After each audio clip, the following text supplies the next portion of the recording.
Hey guys, what's up? High Tech here. And today I'm talking to you again in a more casual manner.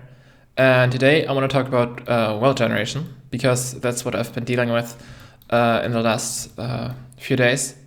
Because I've been working on a Minecraft mod and I've been dealing with a lot of world generation. And in that process, I've been stumbling across how the Voronoi texture is being generated. And basically, the Voronoi texture is amongst a lot of other procedural noise textures.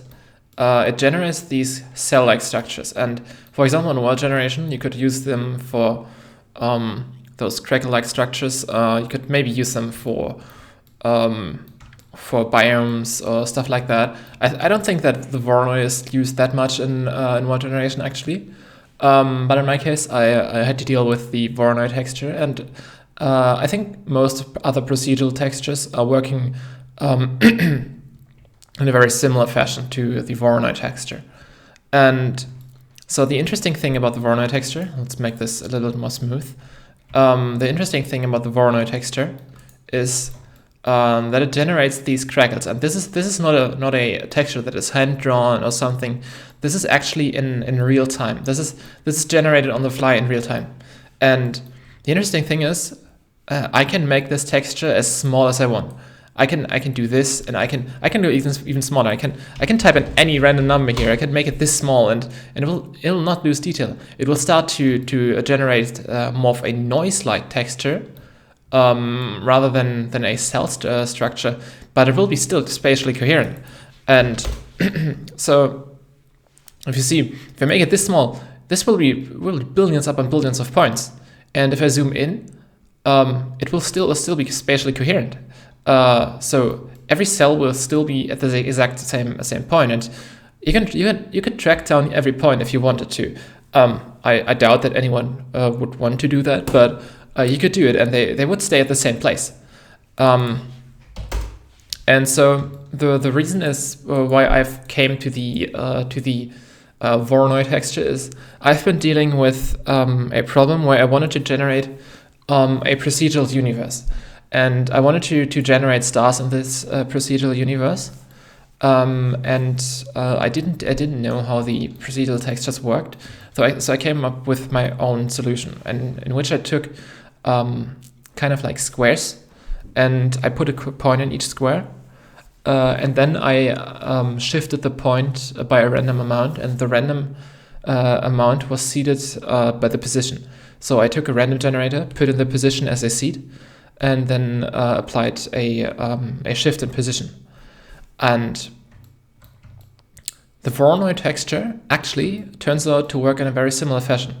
So how the Voronoi texture works is you take points in space, randomly generated points in space, and if you take any position on the texture, you look up which point is the closest one, and then you calculate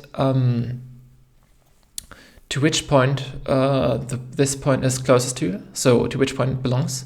And then each point that you have generated gets a color, and all points that are the closest to the point get this color too. And here on this texture here, you can see the distances. So all the black points, basically, the blackmost points is where the point actually is in space, and the color is basically black is a distance of 0, white is a distance of I don't know, 1, or the farthest distance in this case. It's not actually 1. It's just the farthest distance from the point. And where you have these white lines, this is basically where the point is closest to this point and this point. So 2 points at the same time. And I was asking myself, how could you, when you have like a texture that is generating trillions of points, that's probably not trillions, but how could this run in real time? How could this run in real time and generate trillions upon trillions of points and not lose any kind of speed? And yeah, so I was looking when I was doing my my texture, or like my world generation or star generation. I was looking to improve my my generation and improve performance of it. And so I was looking at the Voronoi texture because it was doing basically a very similar thing, but it was working in those huge scales. And at this point, I had actually not done any performance tests, and so I was just assuming that my solution must be pretty slow. And so I was looking at the Voronoi texture to improve, and when I was looking at it, I was noticing that the Voronoi texture actually works in a very similar fashion. And I found out about it when I overlaid a grid structure over the Voronoi texture, and I decreased the randomness. And as you can see, when I decrease the randomness, and when I have the randomness at 0, all the points are exactly at the intersection points of the grid, which is, of course, maybe the case. But if you start to introduce your randomness, you will see that each of those squares only has 1 point. So we only have 1 point for each square. And if we then, this will be the case if we have 1,000 points. Let me adjust the grid structure. And if you look at it, each of these grids only has 1 point. Sure, some of those grids may have a few ones that are where they are barely intersecting, or where they're touching the line in the middle, but all of them will only have 1 point, and that's how you can achieve the huge performance. So one of the reasons why this texture works, of course, is because our graphics cards are hugely powerful, but then also you can execute this thing completely in parallel, and you have to execute this whole process only once for each pixel. And the process goes something like this. Take one point in space, and then you have these distances here. They are each 1 unit apart. And you can just take this position, do this position modulo this 1 unit. So you get a position which is, I don't know, specific distance from that point. So maybe between 0 and 1, so in between the square. And then you seed your random generator by the coordinates of this. So you take maybe if this is the coordinates, what is it? 1, 2, 3, 4, 5, 6, and 4. So it seeds your random generator by 6, 4, or 5, 4. It's actually 5. So it's seeded with 5, 4 as a random seed, and then you would generate the offset, and you could run this for each and every point in here, and get the distance to only that point. Or you'd have to run it only for those 9 points. And you could do some further optimization with that. And that I found super fascinating, because you don't actually notice it, that there can't be any points that are there can't be points in a specific pattern. So you can't have if you have a certain density, you can't actually have 5 points in this area, which, if the points were truly random, this could totally happen. You could totally have 5 points in this area if you had a certain density, if it were truly random. But it doesn't really matter, because for us as humans, we don't notice it, and so you have this, which is already only a pseudo-random generation, and you reduce this problem of where you had to calculate trillions upon trillions of points down to you only have to check 1 to 9 points per each pixel, which is still a huge amount. But you can execute this whole thing in parallel on your graphics card, and you can do this thing in pretty much in real time. And so yeah, that's one thing I found super fascinating, and one thing that I've learned. And I don't know if you've ever dealt with Blender and procedural textures.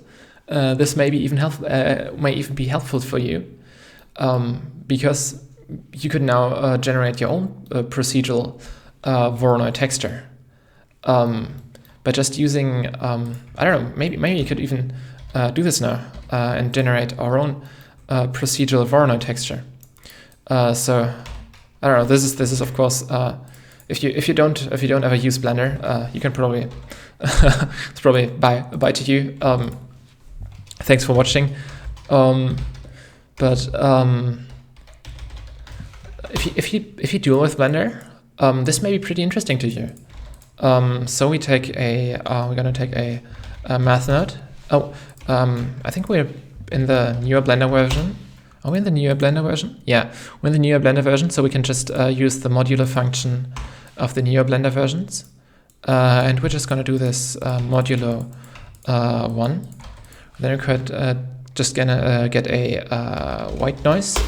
The white noise will just be a substitute for our random generator, because Blender has no random generator, and you will just take the position. Oh no, that's actually wrong. We're gonna use a snap, which is basically a round function. We're gonna use that as our random input. We're gonna use that for our random noise. Now we're gonna need, I think we're gonna need 3 of those. So you're gonna need a 4-dimensional texture. So you can use this as 0, 1, and 2. Doesn't matter what you put in here, it just has to be different.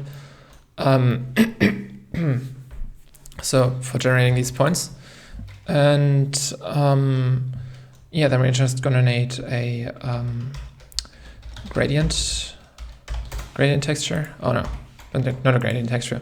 Of course, we're gonna want a colorant. Let's take this to constant. Oop. I like this.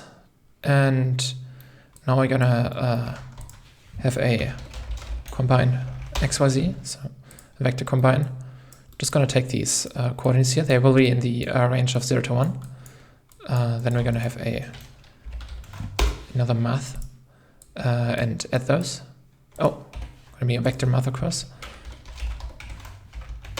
Oh, and a vector transform. Gonna be a vector math. Gonna add those two together, and then determine the distance between the actual position and the RNG position. And then we're gonna put this in here. And what we should see now, hopefully,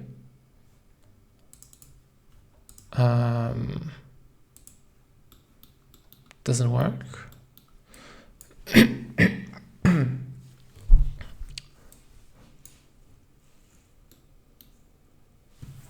Oh, I know. It's probably because the scale put in wrong. No?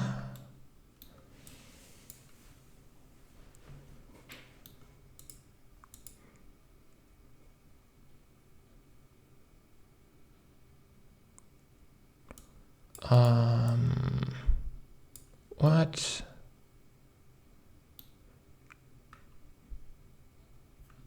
Oh, wait. Ah, there we go. I don't know why it's flickering. It's weird. Oh, I know. It's a it's a 3D texture. That's not supposed to happen. Just want to have a 2-dimensional texture right here. So just gonna take a separate XYZ, combine XYZ. Just gonna ignore those coordinates. Put that in here, put that in here, put that in here. Now I have a 2-dimensional texture. Just zoom out, and ooh, we got a star field.